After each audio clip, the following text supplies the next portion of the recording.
Mon nom est Mason Reed. J'ai 22 ans et jusqu'au mois dernier, je vivais avec mes parents et mon frère cadet, Connor. Je travaillais à temps partiel tout en étudiant l'ingénierie, payant mes études et essayant d'économiser tout ce que je pouvais. Pendant des années, j'ai remarqué le traitement différent entre nous, mais je l'ai mis sur le compte de mon imagination. Puis vint le dîner de remise de diplôme de Connor, où tout bascula avec un simple toast et 9 mots qui me transpercèrent plus profondément qu'aucun couteau, parce qu'il le vaut bien. C'est là que j'ai enfin compris ma place. Avant de continuer cette histoire, dites-moi d'où vous regardez dans les commentaires. Abonnez-vous et restez jusqu'à la fin pour voir comment le fait de se défendre peut tout changer. Grandir dans le foyer Reed, c'était toujours comme être dans une course où mon frère Connor avait une longueur d'avance. D'aussi loin que je me souvienne, j'étais le responsable, celui qui devait donner l'exemple. Notre père, Richard, avait des exigences différentes pour nous. Les miennes étaient toujours plus élevées, les attentes plus fortes.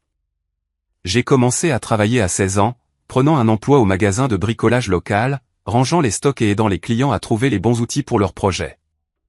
Tandis que Connor passait ses week-ends à jouer aux jeux vidéo ou à traîner avec des amis, j'apprenais la différence entre les tournevis Philips et plats, économisant chaque dollar que je pouvais pour l'université. Papa n'a jamais suggéré à Connor qu'il devait travailler. Il devrait se concentrer sur son enfance, disait-il, comme si je ne méritais pas la même enfance. Maman Diane était plus douce que papa. Mais elle a favorisé ce traitement de faveur à sa manière. Elle me glissait un supplément de nourriture au dîner ou me donnait un sourire de sympathie quand papa félicitait Connor pour une note de A+ en ignorant mes notes parfaites. Mais elle ne s'est jamais opposée à lui à ce sujet.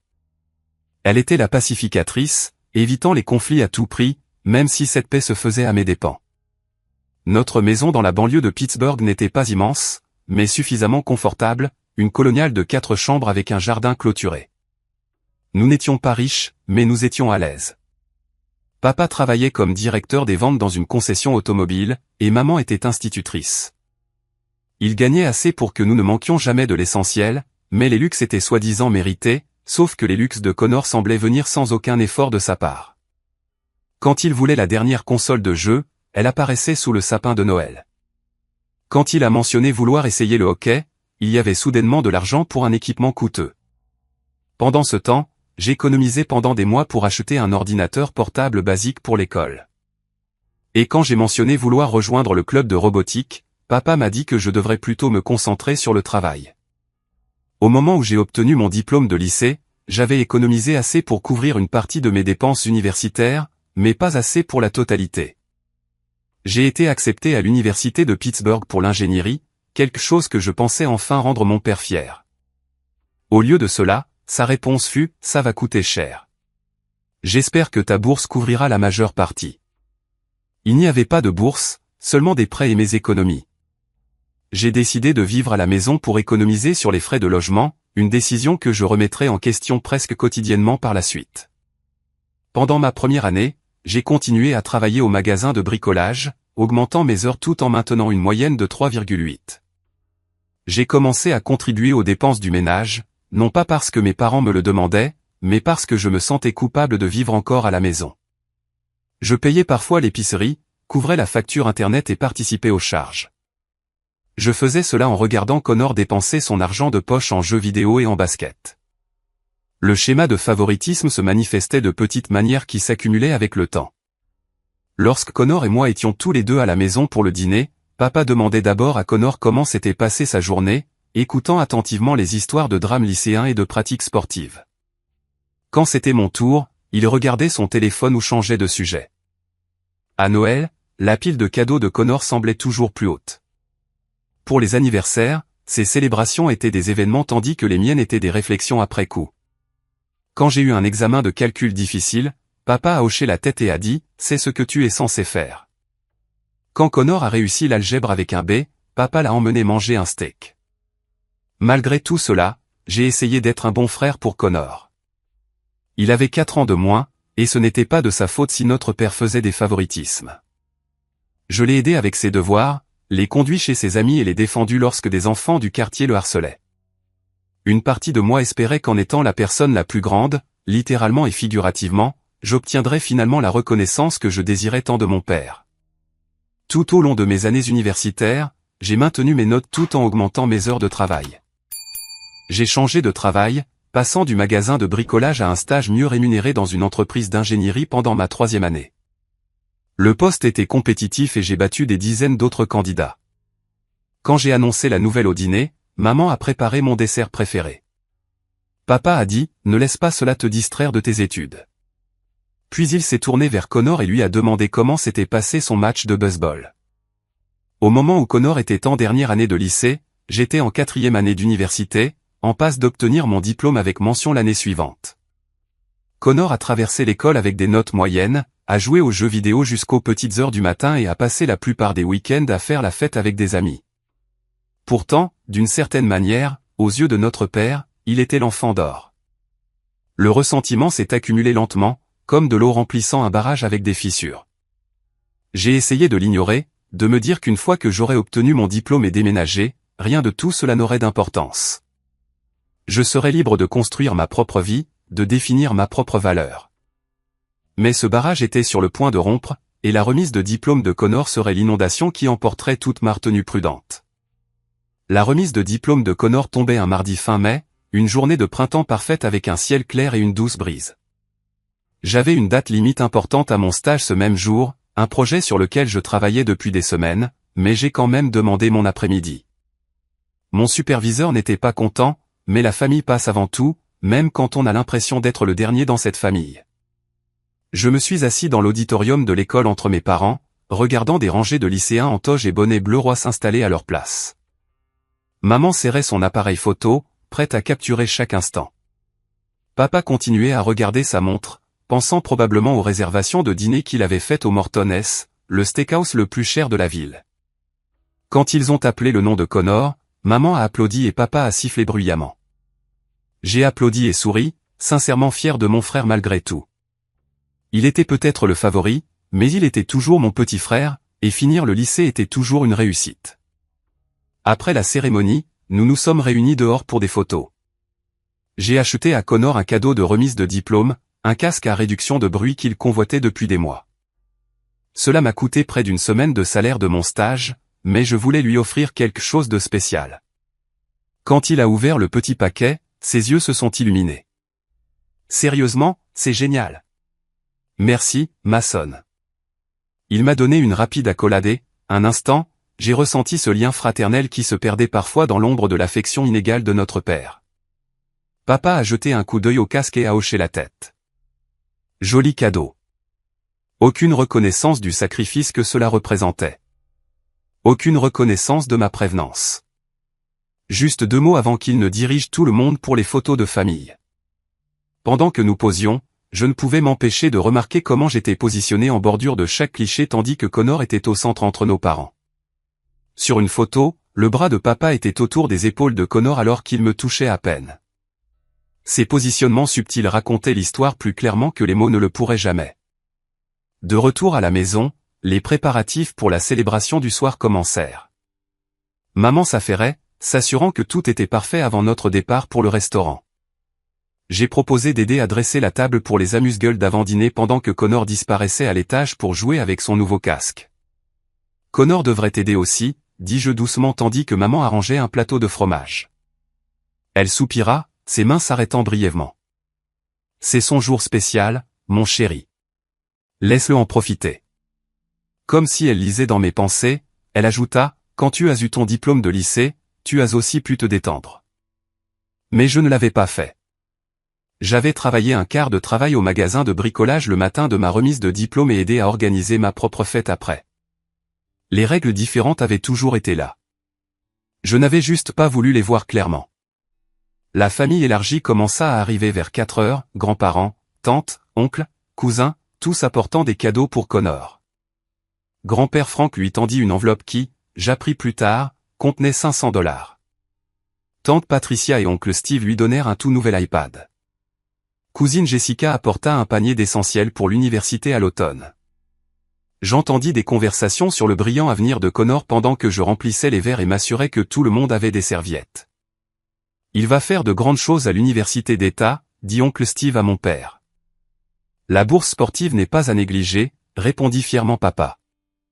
bien que la bourse de Connor ne couvrait qu'une fraction des frais de scolarité, personne ne mentionna que je finançais mes études dans un programme plus difficile dans une meilleure université sans aucune aide financière en dehors de mes propres efforts.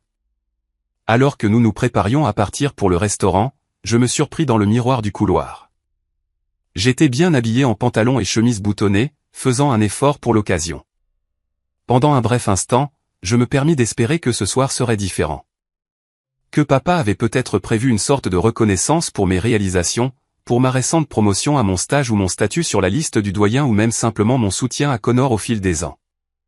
L'espoir était petit mais persistant, comme une veilleuse qui refusait de s'éteindre malgré les vents de l'expérience qui tentaient de l'éteindre. Nous avons pris des voitures séparées pour accueillir tout le monde. J'ai conduit ma vieille Honda Civic, celle que j'avais achetée moi-même avec 3 ans de salaires économisés. Connor est parti avec papa dans son Audi, maman avec grand-mère et grand-père dans leur voiture. Pendant que je les suivais jusqu'au restaurant, je répétais des réponses gracieuses à une éventuelle reconnaissance, déterminé à être humble et reconnaissant si mon moment arrivait enfin.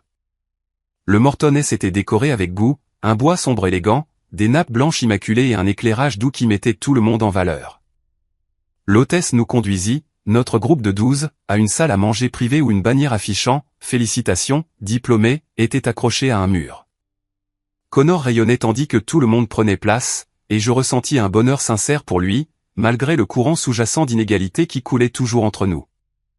Ce que je ne savais pas alors, c'est que ce courant sous-jacent était sur le point de devenir un raz-de-marée, emportant les dernières de mes illusions sur ma place dans cette famille.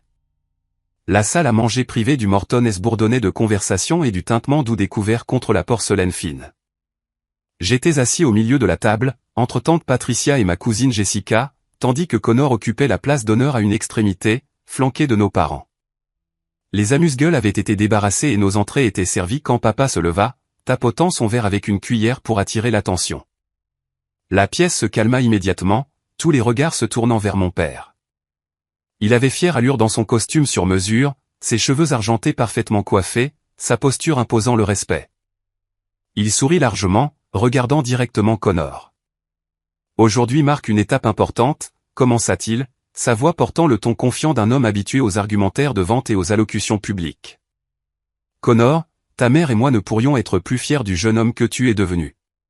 Obtenir son diplôme de lycée n'est que le début de l'incroyable voyage qui t'attend. Connor sourit, se prélassant dans l'attention. Je pris une gorgée d'eau, me préparant aux discours habituels sur le potentiel et les brillants avenirs. Pour marquer cette occasion, continua papa, nous voulions te donner quelque chose de spécial, quelque chose qui représente notre foi en ton avenir et récompense tes accomplissements. Il fouilla dans la poche de sa veste et en sortit une petite boîte enveloppée de papier argenté, la plaçant sur la table devant Connor.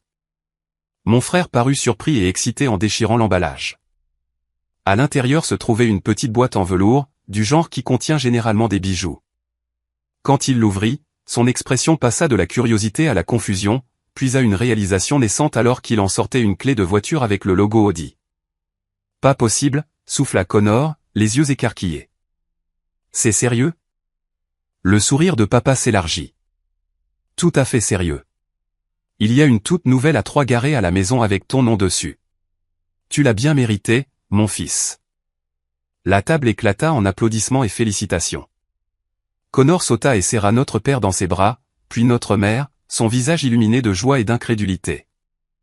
J'applaudis avec tout le monde, refoulant le goût amer de la jalousie qui montait dans ma gorge. Je n'avais pas attendu de mes parents qu'ils m'achètent une voiture quand j'ai eu mon diplôme de lycée. J'économisais pour ma Honda depuis mes 16 ans. Mais l'extravagance du cadeau soulignait la disparité dans la façon dont nous étions traités. Alors que l'excitation commençait à retomber, papa resta debout, son expression changeant légèrement tandis que son regard se posait sur moi. Quelque chose dans ses yeux me serra l'estomac. « Et Mason, dit-il, son ton visiblement plus froid. Maintenant que tu as presque terminé tes études et que tu es bien établi dans ton stage, ta mère et moi pensons qu'il est temps que tu assumes davantage de responsabilités d'adulte. » La table devint plus silencieuse. Un sentiment collectif que quelque chose d'inconfortable se déroulait. Papa fouilla dans son autre poche et en sortit un morceau de papier plié, contournant la table pour le déposer à côté de mon assiette. Je savais ce que c'était avant même de le déplier, une facture soigneusement dactylographiée de $900 de loyer mensuel. Le loyer est dû avant dimanche, dit-il d'un ton neutre. Tu es un adulte maintenant, et les adultes paient leur propre chemin. Le silence autour de la table était assourdissant. Je fixais la facture, puis mon père, essayant de comprendre ce qui se passait. Connor reçoit une voiture de luxe pour avoir terminé le lycée avec des notes médiocres, tandis que l'on me facture un loyer alors que je finance mes études universitaires avec mention. Je ne comprends pas, dis-je. Ma voix était ferme malgré l'ouragan d'émotions en moi. Pourquoi dois-je payer un loyer alors que Connor est récompensé par une voiture? L'expression de papa se durcit légèrement. Parce que c'est comme ça que le monde réel fonctionne, Mason. Tu es plus âgé, tu as un revenu, et il est temps que tu apprennes la responsabilité financière. Ça ne répond pas à ma question, insistai-je, conscient de tous les regards posés sur nous à table, la tension s'épaississant à chaque mot. Pourquoi cette double mesure? Pourquoi lui est-il tout servi sur un plateau alors que je dois tout gagner à la sueur de mon front? Un muscle tressaillit dans la mâchoire de papa, un signe que je reconnaissais depuis l'enfance comme une colère montante. Parce qu'il le vaut bien. Ces 4 mots frappèrent comme des coups physiques. Parce qu'il le vaut bien. L'implication étant que, moi, je ne le valais pas. La pièce sembla se figer. Maman halta doucement, sa main se levant pour couvrir sa bouche. Le sourire de célébration de Connor vacilla, l'incertitude rampant dans son expression. Autour de la table, les proches se tortillèrent inconfortablement, soudain fascinés par leur steak ou leur verre de vin. Richard, dit maman doucement, une note d'avertissement dans sa voix. Papa ne la reconnut pas. Ses yeux toujours fixés sur les miens dans un défi silencieux. Je repliai soigneusement la facture et la glissai dans ma poche, puis pris ma fourchette et mon couteau, coupant un morceau de steak dont je n'avais plus envie. Je vois, fut tout ce que je dis, ma voix étonnamment calme, compte tenu de l'agitation intérieure. Le reste du dîner se déroula dans un brouillard de conversations forcées et de silences gênés. Oncle Steve tenta de ressusciter l'ambiance festive avec des histoires de ses années universitaires. Tante Patricia posa des questions sur mon stage, dans une tentative transparente d'inclusion. Je répondis poliment, jouai mon rôle et attendis que ce repas interminable se termine. Quand les assiettes de dessert furent finalement débarrassées et l'addition payée par papa, sa carte gold bien en évidence, la fête commença à se disperser. Des accolades et des félicitations furent échangées sur le parking du restaurant avec des promesses de se revoir bientôt que tout le monde savait serait oublié le lendemain matin. Je rentrai seul en voiture de la même manière que j'étais arrivé, tandis que Connor rentrait avec nos parents, discutant probablement déjà des détails d'assurance de sa nouvelle voiture. Les 15 minutes de trajet me donnèrent le temps de réfléchir, de digérer ce qui s'était passé, d'examiner les mots de mon père sous tous les angles, cherchant une interprétation qui ne me blesserait pas si profondément. Je n'en trouvai aucune, car, il le vaut bien. Il n'y avait là aucune ambiguïté, aucune place pour l'incompréhension. Aux yeux de mon père, Connor valait une Audi, valait la célébration, valait l'investissement et la fierté. Et moi, je valais une facture. En entrant dans notre allée, je vis la toute nouvelle Audi A3, argentée et brillante sous les lumières de sécurité, garée à l'endroit où ma Honda allait habituellement. J'ai dû me garer dans la rue à la place. Une dernière humiliation dans une soirée qui en était pleine. À l'intérieur, Connor montrait à maman comment le Bluetooth de la voiture se connectait à son téléphone. Papa était dans son bureau, la porte fermée. Personne ne m'a demandé où j'étais ni pourquoi j'avais mis si longtemps à rentrer. Je suis allé directement dans ma chambre, j'ai fermé la porte et je me suis assis au bord de mon lit dans le noir. La décision que j'allais prendre cette nuit-là se construisait depuis des années, mais elle se cristallisa à ce moment de parfaite clarté. J'en avais assez d'essayer de gagner l'approbation de quelqu'un qui avait déjà décidé que je n'en valais pas la peine. Le sommeil m'a fui cette nuit-là. Je suis resté éveillé, les yeux fixés au plafond, les mots de mon père résonnant dans mon esprit. Parce qu'il le vaut bien. Des mots simples qui résumaient une vie de traitement différentiel, d'attentes inégales, de buts changeants et de tableaux de bord invisibles. Vers 3 heures du matin, j'ai renoncé à dormir et j'ai ouvert mon ordinateur portable. La lumière bleue éclairait ma chambre d'enfant, les affiches décolorées du lycée, la bibliothèque pleine de manuels d'ingénierie, le bureau où j'avais passé d'innombrables heures à étudier tandis que le rire de Connor montait du salon où il jouait aux jeux vidéo. J'ai commencé à chercher des appartements, en me concentrant sur les zones proches du campus et de mon stage. La plupart étaient bien au-delà de mon budget, mais j'ai trouvé quelques possibilités dans des bâtiments plus anciens. J'ai créé une feuille de calcul comparant le loyer, les charges et les temps de trajet, travaillant méthodiquement comme s'il s'agissait d'un autre problème d'ingénierie à résoudre. À l'aube, j'avais un plan. Pas parfait, mais un point de départ. Quand j'ai entendu mes parents se lever, je suis sorti discrètement, évitant la cuisine où maman ferait le petit déjeuner. Je suis allé à ma banque et j'ai retiré la majeure partie de mes économies, près de 4 000 $ que j'avais mis de côté pour les dépenses post-diplôme. Ce n'était pas beaucoup pour commencer une nouvelle vie, mais cela devrait suffire. Ensuite, j'ai appelé mon ami Tyler, qui avait un appartement près du campus avec un canapé libre. « Salut, Ty, ça va paraître bizarre, mais y a-t-il une chance que je puisse squatter chez toi quelques jours ?»« Tout va bien, mec ?» demanda-t-il, l'inquiétude évidente dans sa voix. « Pas vraiment. Des trucs de famille. J'ai juste besoin de partir un peu le temps de comprendre les choses. » Mikasa. « Yes, Tsukasa, dit-il sans hésiter. Je vais en cours, mais la clé de rechange est sous le pot de fleurs. Fais comme chez toi. Un appel passé, plusieurs à venir. Je me suis arrêté dans un café et j'ai utilisé leur Wi-Fi pour envoyer un email à mon conseiller pédagogique, expliquant que je faisais face à une situation familiale et que je pourrais avoir besoin de discuter des options d'aide financière si ma situation de logement changeait. J'étais vague sur les détails, mais j'ai souligné mon engagement à rester dans le programme.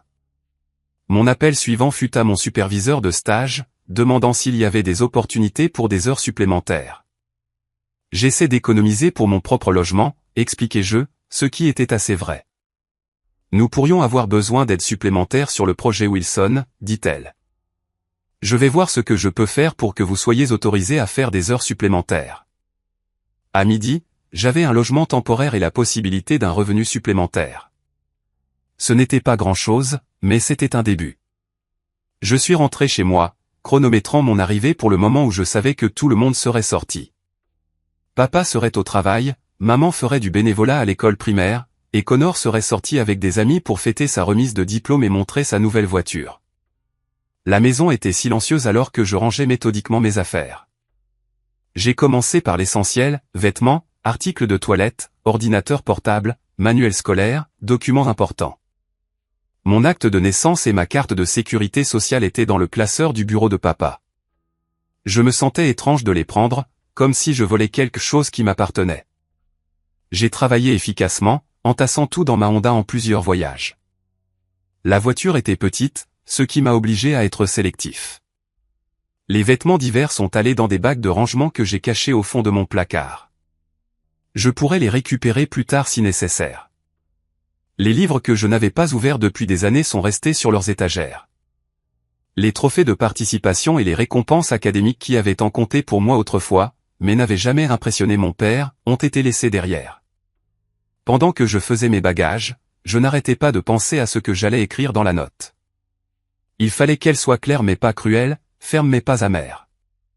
Je voulais que ma famille comprenne pourquoi je partais sans brûler complètement les ponts. J'ai parcouru plusieurs brouillons sur mon ordinateur portable, chaque version exprimant la même vérité fondamentale, je ne pouvais pas rester là où je n'étais pas valorisé. Vers 15 heures, la majeure partie de mes bagages étant terminés, je me suis assis pour finaliser mon budget. La réalité était dure. Entre le loyer, les charges, la nourriture, l'essence et mes remboursements de prêts étudiants existants, je serais extrêmement juste, même avec des heures supplémentaires à mon stage. Je pourrais avoir besoin de trouver un deuxième emploi, ce qui aurait un impact sur mes études. Mais l'alternative, rester dans un foyer où j'étais explicitement jugé moins digne que mon frère, n'était plus acceptable. J'entendis une voiture s'arrêter dans l'allée et regarder pour voir la nouvelle Audi de Connor. Je fermai rapidement mon ordinateur portable et poussai la dernière boîte emballée sous mon lit. Connor monta les escaliers quelques instants plus tard, frappant brièvement avant d'ouvrir ma porte. « Mec, cette voiture est démente », s'enthousiasma-t-il, les yeux brillants d'excitation. Le système audio seul vaut tout ce que papa a payé pour elle. Il faut que tu viennes faire un tour. Je forçai un sourire. Peut-être plus tard. J'ai du travail à finir. Connor s'attarda dans l'embrasure de la porte, son enthousiasme diminuant légèrement alors qu'il réalisait enfin mon humeur.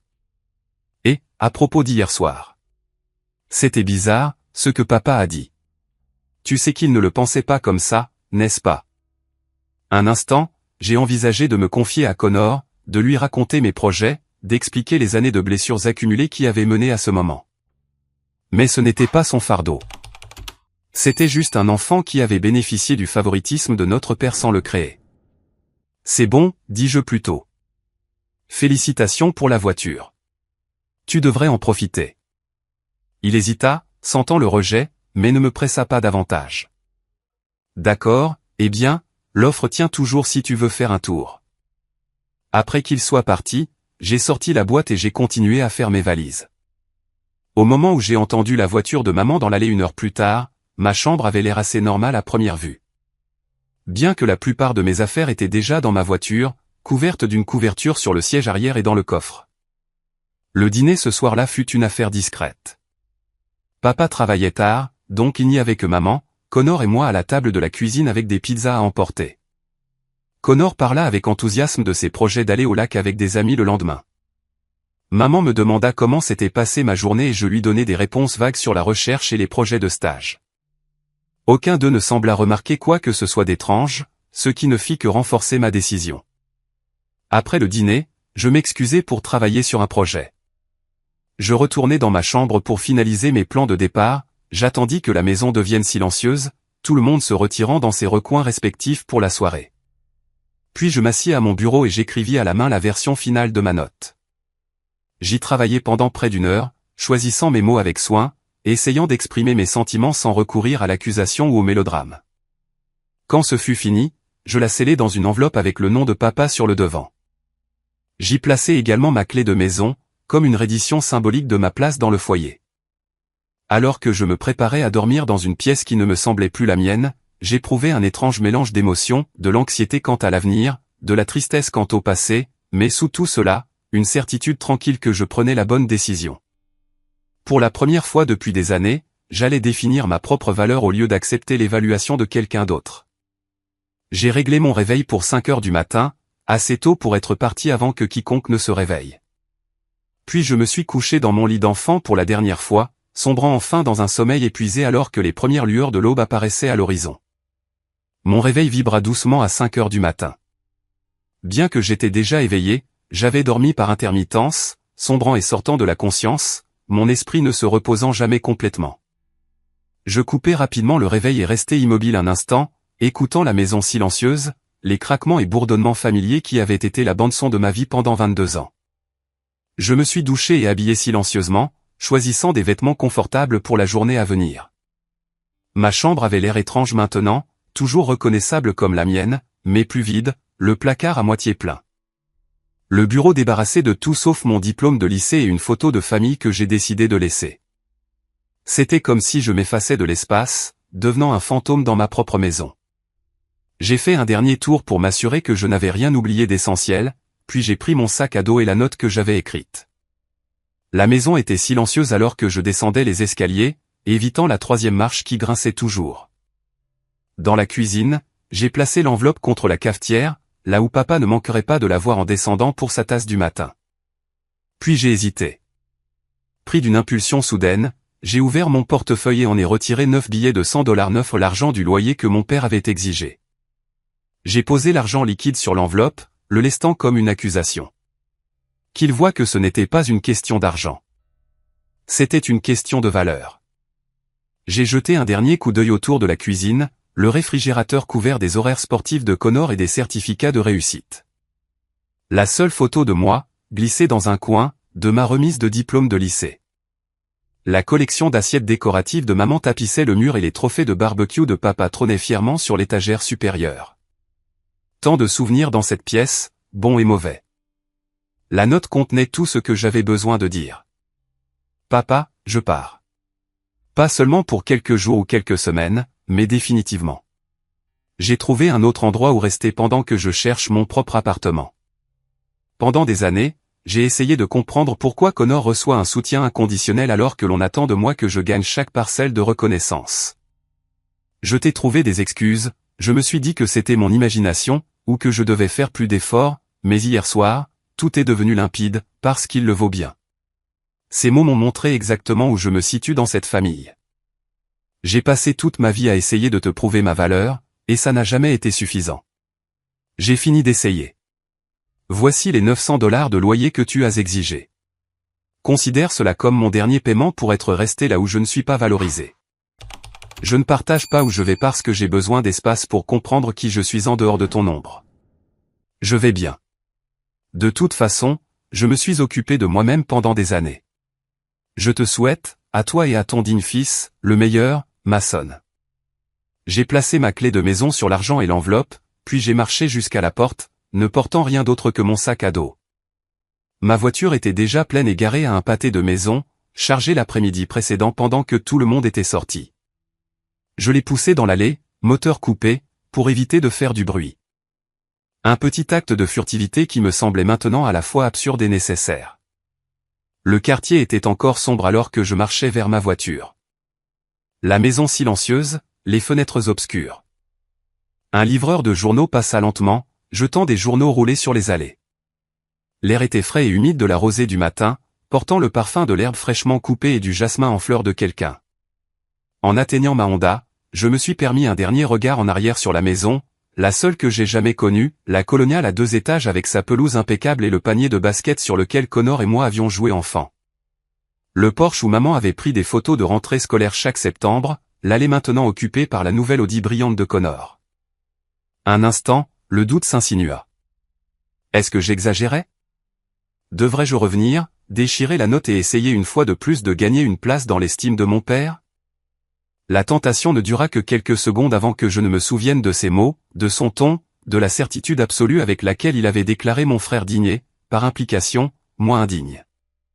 Je suis monté dans ma voiture, j'ai démarré le moteur et je suis parti sans jamais regarder en arrière. Les rues étaient presque vides alors que je me dirigeais vers l'appartement de Tyler près du campus. La ville commençait tout juste à s'éveiller, des travailleurs de carto se rendant au travail, des camions de livraison effectuant leur tournée, des joggeurs dévoués parcourant leurs kilomètres avant la chaleur du jour. L'immeuble de Tyler se trouvait dans un quartier plus ancien avec des rues bordées d'arbres et des bâtiments en briques des années 1960. J'ai trouvé la clé de rechange exactement là où il avait dit qu'elle serait, sous une plante en pot avec une seule fougère en difficulté. L'appartement était petit et encombré des possessions typiques d'un étudiant, manuel scolaire, équipement de jeu, boîte de pizza vide, mais à ce moment-là, il ressemblait à la liberté.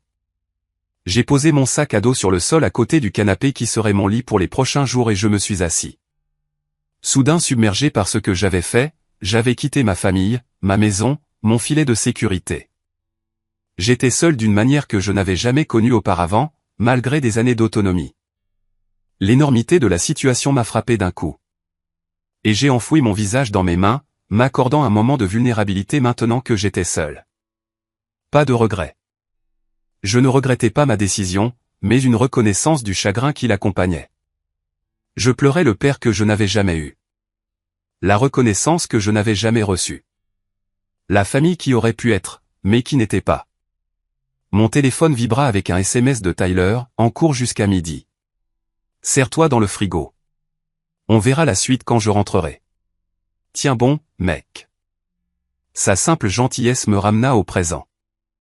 J'avais peut-être laissé ma famille derrière moi, mais je n'étais pas seul. J'avais des amis qui m'appréciaient, des professeurs qui reconnaissaient mes capacités, des collègues qui respectaient mon travail. J'avais construit une vie en dehors de l'orbite de ma famille, et maintenant j'allais l'élargir. J'ai envoyé un rapide merci à Tyler, puis j'ai ouvert mon ordinateur portable pour continuer ma recherche d'appartement. J'avais des cours à suivre, du travail à faire, un avenir à construire, et pour la première fois, je mesurerais mon succès selon mes propres critères, et non selon les mesures impossibles fixées par un père qui avait déjà décidé que je n'étais pas à la hauteur. Le soleil se leva plus haut, la lumière traversant les stores de Tyler, illuminant les poussières dansant dans l'air. Un nouveau jour, un nouveau départ. J'ai pris une grande inspiration et me suis mis au travail. Tyler rentra des cours vers midi pour finalement s'installer à la table de sa cuisine, ordinateur portable ouvert, entouré d'annonces d'appartements que j'avais imprimées à la bibliothèque du campus. « Mec, dit-il en laissant tomber son sac à dos par terre. On dirait que tu prépares une opération militaire. » Je réussis un sourire fatigué. Quelque chose comme ça. Tyler prit 2 sodas dans le réfrigérateur et m'entendit un. Tu veux me raconter ce qui s'est passé? Je lui fis la version condensée du dîner de remise de diplôme, les mots de mon père et ma décision de partir. Tyler écouta sans m'interrompre, son expression devenant de plus en plus incrédule. Ton père a vraiment dit ça, parce qu'il le vaut bien? C'est quoi, une pub L'Oréal? La comparaison inattendue me fit rire, le premier rire sincère depuis des jours. Oui, eh bien, apparemment Connor vaut une Audi et moi, une facture de loyer. C'est n'importe quoi, mec. Tyler secoua la tête. Tu peux rester ici aussi longtemps que tu veux. Le canapé est à toi. Sa générosité contrastait fortement avec le soutien conditionnel de mon père. Merci. Je promets que je ne serai pas là longtemps. J'ai quelques visites d'appartement prévues pour demain. Mon téléphone, que j'avais mis en silencieux plus tôt, vibra à nouveau sur la table. L'écran affichait 6 appels manqués de maman, 3 de papa, et une série de SMS de Connor. J'hésitais. Puis je retournai le téléphone sans en lire aucun. Ils savent que tu es parti, demanda Tyler. Ils le savent maintenant. Je pris une longue gorgée de soda. Je suis parti tôt ce matin avant que tout le monde ne se lève. J'ai laissé une note expliquant pourquoi. Comme sur commande, le téléphone recommença à vibrer avec un autre appel entrant de maman. Je le mis en silencieux une fois de plus. Tu vas devoir leur parler tôt ou tard, fit remarquer Tyler. Tôt ou tard, acquiesçai-je. Mais pas aujourd'hui. Aujourd'hui, je dois me concentrer sur la suite. La suite commença par une visite au bureau d'aide financière de l'université cet après-midi-là. J'expliquai ma situation à une conseillère compréhensive qui me présenta mes options, prêts supplémentaires, programme de travail-études, fonds d'aide d'urgence. Aucune n'était idéale, mais ensemble, elles pourraient m'aider à combler le fossé jusqu'à ce que j'obtienne mon diplôme.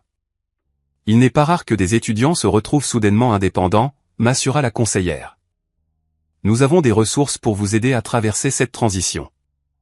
De là, je me rendis directement à mon stage où mon superviseur avait approuvé 10 heures supplémentaires par semaine. Le projet Wilson est en retard, expliqua-t-elle. Donc, votre timing est en fait parfait. Juste ne laissez pas cela affecter vos cours.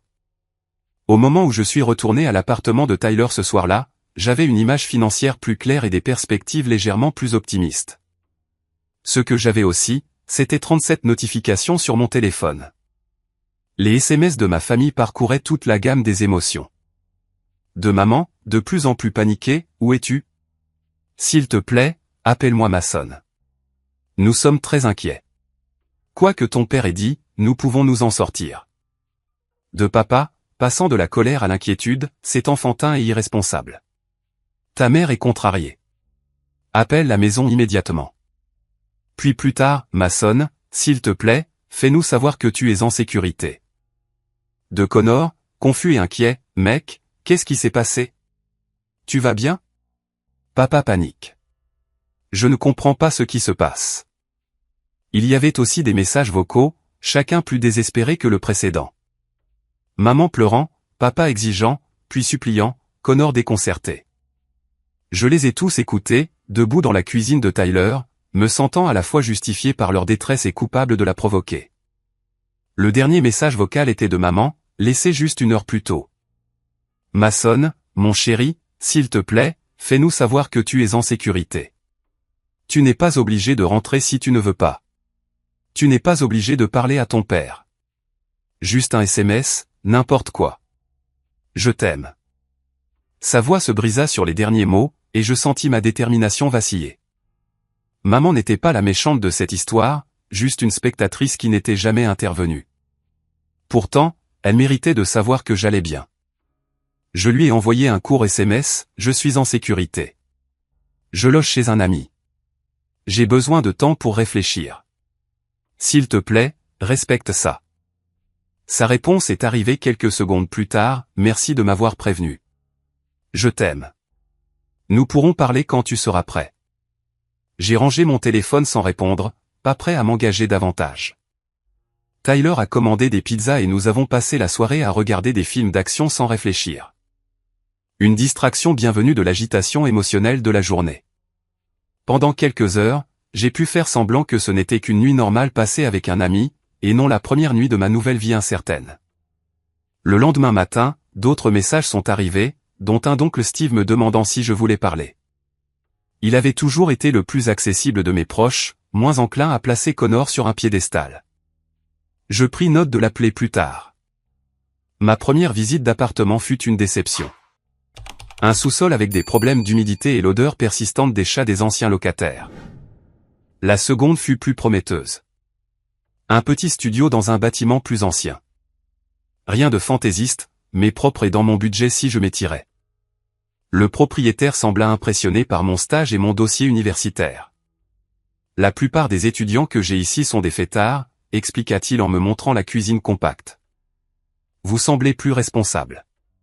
J'ai besoin du premier et du dernier mois de loyer plus le dépôt de garantie. Cela épuiserait presque mes économies, mais je pouvais y arriver avec mes heures augmentées. Je le prends, dis-je, essayant de projeter plus de confiance que je n'en ressentais.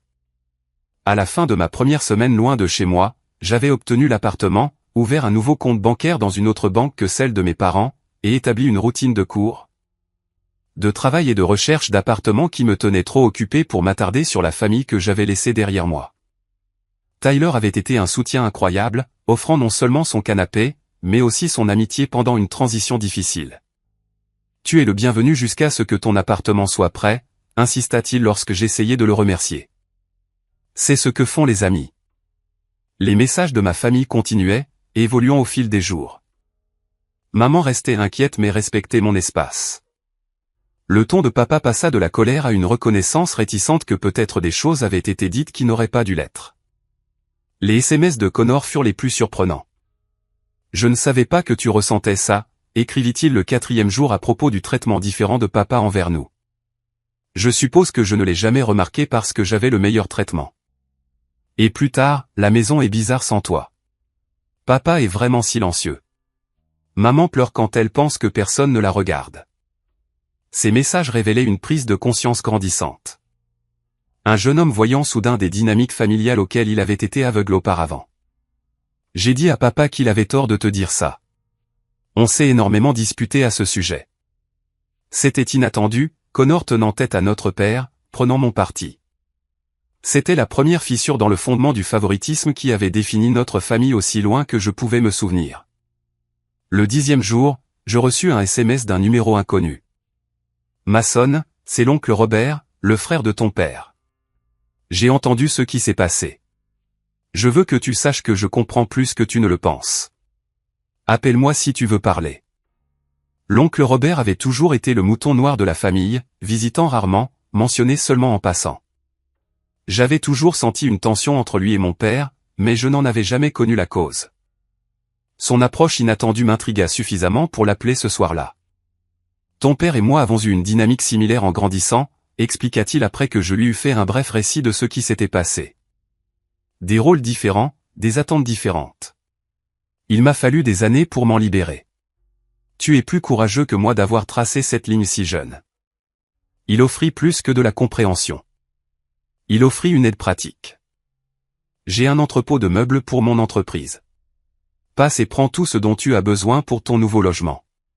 Considère cela comme des années de cadeaux d'anniversaire manqués.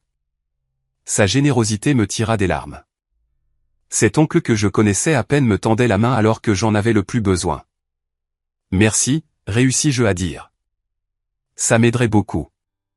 À la fin de la 2e semaine, j'emménageais dans mon studio, meublé avec l'essentiel provenant de l'entrepôt de l'oncle Robert, un lit, un bureau, une petite table à manger avec 2 chaises, même un fauteuil confortable qu'il avait insisté pour que je prenne. Car, chaque ingénieur a besoin d'un endroit pour réfléchir. Ma nouvelle maison était petite mais entièrement la mienne. Un espace où personne ne remettait en question ma valeur ou ne me comparait à quelqu'un d'autre. J'ai accroché mes schémas d'ingénierie au mur, rangé mes manuels sur des étagères que l'oncle Robert m'avait aidé à installer et j'ai commencé à ressentir quelque chose comme la paix. Cette paix fut mise à l'épreuve lorsque Connor se présenta à ma porte à l'improviste, ayant obtenu mon adresse de Tyler. Ne lui en veux pas, dit rapidement Connor quand j'ouvris la porte. Je l'ai pratiquement traqué après les cours jusqu'à ce qu'il me dise où tu étais. Il se tenait maladroitement dans le couloir, les mains dans les poches, l'air à la fois plus jeune et étrangement plus âgé que la dernière fois que je l'avais vu. Puis-je entrer ? J'hésitai, puis m'écartai. Connor entra lentement, regardant autour de lui avec intérêt. C'est sympa, dit-il, l'air sincèrement impressionné. confortable. « Qu'est-ce que tu fais ici, Connor » demandai-je, non sans gentillesse, mais directement. Il prit une profonde inspiration. Les choses sont vraiment compliquées à la maison. Maman et papa se disputent tout le temps. Papa dort dans la chambre d'amis. Maman pleure beaucoup.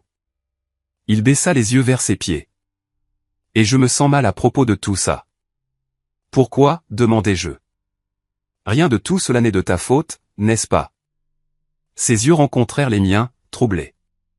Je n'avais jamais remarqué à quel point papa nous traitait différemment. Ou peut-être que je l'avais remarqué mais que je ne voulais pas le voir parce que j'en bénéficiais.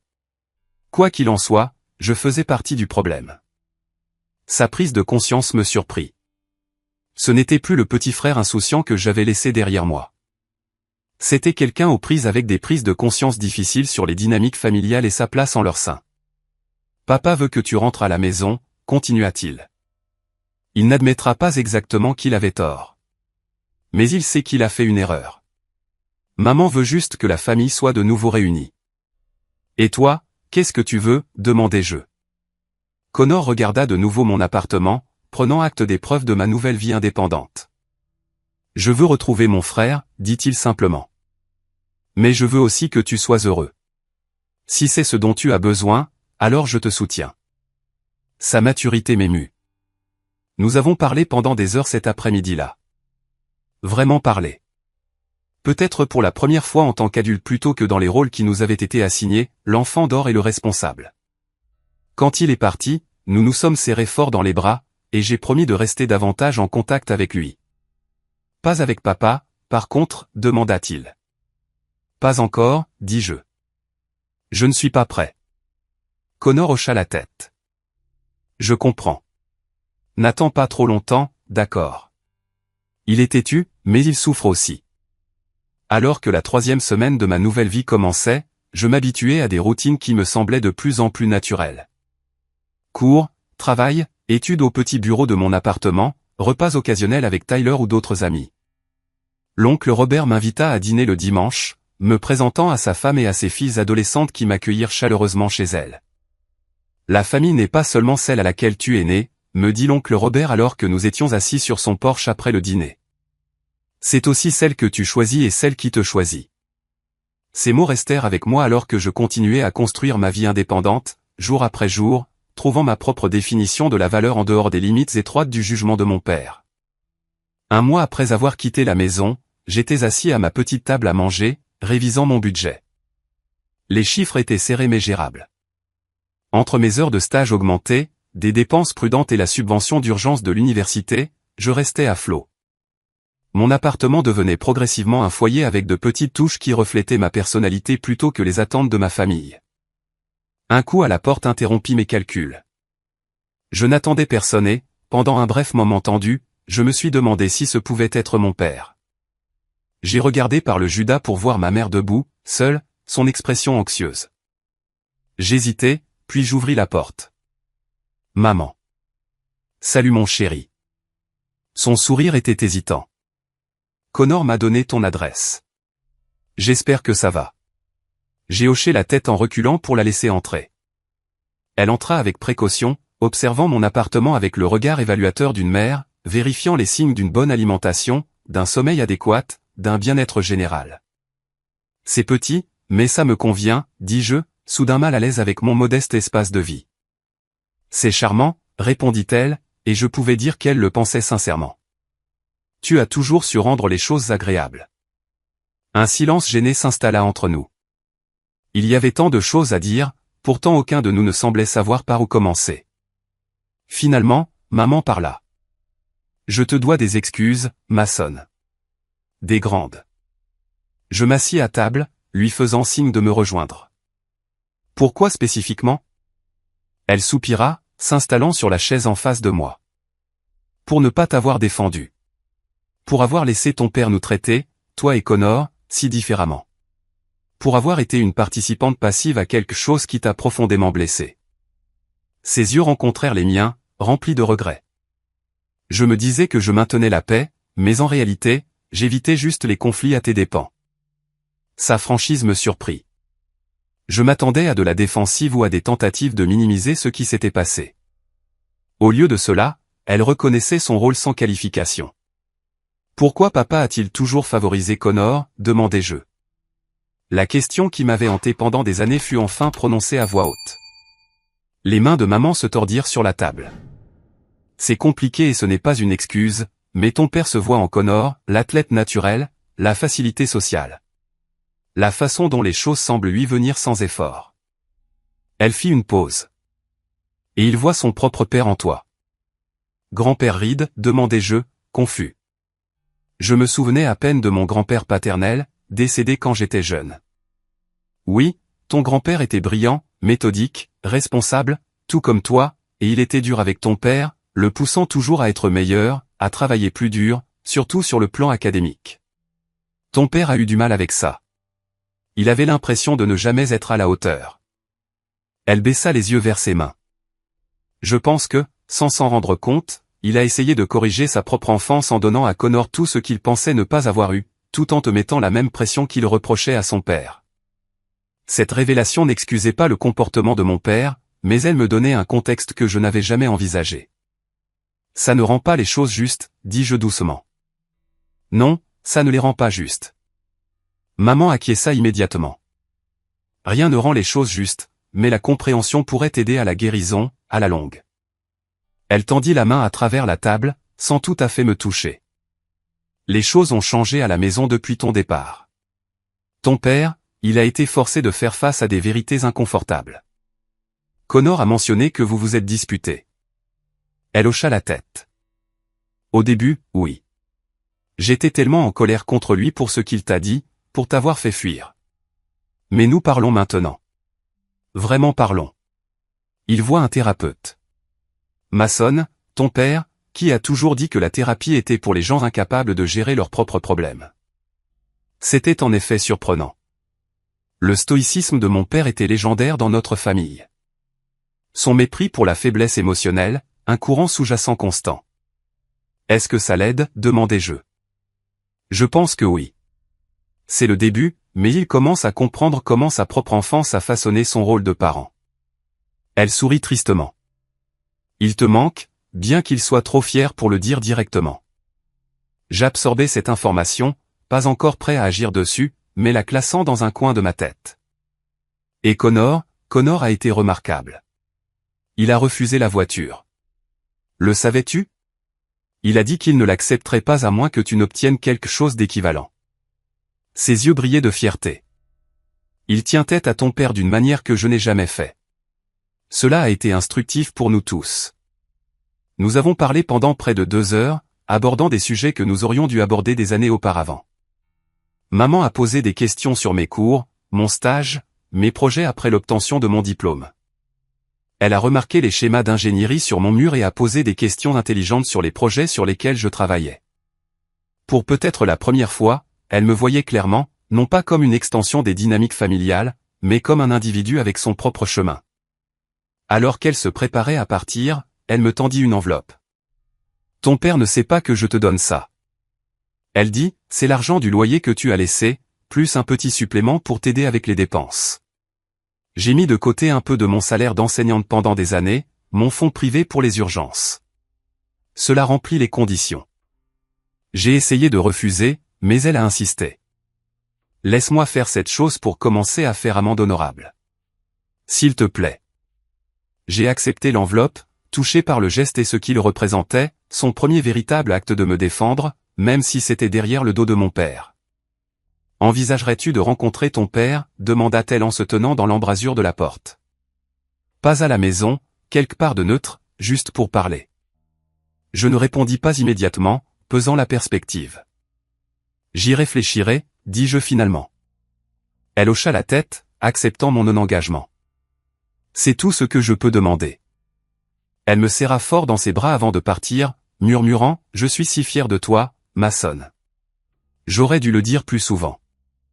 Une semaine plus tard, j'ai accepté de rencontrer mon père dans un café à mi-chemin entre mon appartement et notre maison familiale. Je suis arrivé en avance, choisissant une table dans un coin où nous pourrions parler en privé. Mon père est arrivé précisément à l'heure, sa ponctualité étant l'une de ses caractéristiques que j'avais héritées de lui. Il avait l'air différent d'une certaine manière. La même silhouette ôtait les cheveux argentés, mais quelque chose dans son maintien avait changé. Moins certain peut-être, plus humain. Mason, dit-il, me tendant la main formellement avant de s'asseoir. Je la serrai, notant la gêne entre nous. Papa. Nous commandâmes du café, la transaction banale remplissant le silence inconfortable. Quand le barista partit, mon père s'éclaircit la gorge. Je ne suis pas bon à ça. Il commença, admettre quand j'ai tort. Ta mère dit que je devrais juste le dire tout de suite. Alors, voilà. J'avais tort. Ce que j'ai dit au dîner de remise de diplôme de Connor était inexcusable. Tu mérites mieux. Sa reconnaissance directe me prit au dépourvu. Je m'attendais à des circonlocutions, peut-être une tentative de partager le blâme ou de minimiser l'incident. Oui, c'est vrai, acquiesçai-je, ne lui facilitant pas la tâche, mais ne le coupant pas non plus. Papa hocha la tête, acceptant ma réponse. Je vois quelqu'un. Un thérapeute, essayant de comprendre pourquoi je vous ai traité, toi et Connor, si différemment. Il parut mal à l'aise avec cet aveu. Ce n'est pas facile de se regarder et de ne pas aimer ce qu'on voit. Non, ce n'est pas facile, dis-je, pensant à ma propre introspection des dernières semaines. Ton grand-père, continua papa. Mon père était un homme difficile à satisfaire. Brillant comme toi, mais froid. Rien de ce que je faisais n'était jamais assez bien. Il fixa son café. J'ai juré que je serais différent avec mes propres enfants, plus de soutien, plus d'encouragement. D'une certaine manière, sans m'en rendre compte, j'ai fini par répéter le schéma avec toi tout en compensant avec Connor. Maman a mentionné quelque chose de similaire, dis-je. Vraiment? Il parut surpris, puis hocha la tête. Elle est devenue une véritable avocate pour toi. À juste titre. Il prit une gorgée de café. Connor aussi. Il a refusé la voiture. Le savais-tu? Maman l'a mentionné aussi. Il a dit qu'il ne l'accepterait pas à moins que tu n'obtiennes quelque chose d'équivalent. Je lui ai dit que tu étais un adulte qui traçait sa propre voie. Il a dit que c'était le problème, que je continuais à changer les règles du jeu. L'expression de papa montrait un respect réticent. Il a plus de courage que je ne lui en donnais. Nous avons parlé pendant plus d'une heure, abordant des années de blessures et de malentendus accumulés. Ce ne fut pas une conversation parfaite, et mon père avait encore du mal avec l'expression émotionnelle directe, et j'étais toujours sur mes gardes, mais c'était honnête d'une manière que nos interactions avaient rarement été. J'aimerais que nous essayions la thérapie familiale, dit papa alors que notre réunion se terminait. Nous quatre. Je ne peux pas promettre que je ferai tout bien à l'avenir, mais je veux essayer de faire mieux. J'ai considéré sa demande. Je ne reviens pas à la maison, dis-je fermement. Je comprends que tu t'es construit une vie et je la respecte. Il semblait sincère. Il s'agissait d'aller de l'avant, pas de revenir en arrière. J'y réfléchirai, dis-je, la même réponse que j'avais donnée à ma mère. Papa hocha la tête, acceptant ma limite. Alors que nous nous préparions à partir, il hésita, puis dit, « Je suis fier de toi, Mason. » J'aurais dû le dire plus souvent. Tu es un jeune homme remarquable, et c'est ta réussite, pas la mienne. Les mots que j'avais tant désiré entendre pendant des années eurent un impact complexe, de la gratitude mêlée à la douleur persistante d'avoir dû me battre si fort pour cette reconnaissance élémentaire. Au cours des semaines suivantes, j'ai accepté la thérapie familiale, assistant à des séances tous les 2 dimanches dans un bureau neutre avec une conseillère spécialisée dans les dynamiques familiales. Les séances étaient parfois tendues, parfois larmoyantes, parfois même ponctuées de rires alors que nous démêlions les nœuds de nos relations. Connor et moi avons développé un nouveau lien, nous rencontrant pour le déjeuner chaque semaine près du campus, construisant une relation basée sur le respect mutuel plutôt que sur les rôles qui nous avaient été assignés. Il a remarquablement mûri à travers la crise familiale, développant une conscience du privilège et de la responsabilité que je n'aurais pas cru possible des mois auparavant. 3 mois après avoir quitté la maison, j'ai invité ma famille à dîner dans mon appartement. C'était un geste symbolique, les accueillant dans mon espace, selon mes conditions. J'ai cuisiné un repas simple et nous nous sommes assis autour de ma petite table.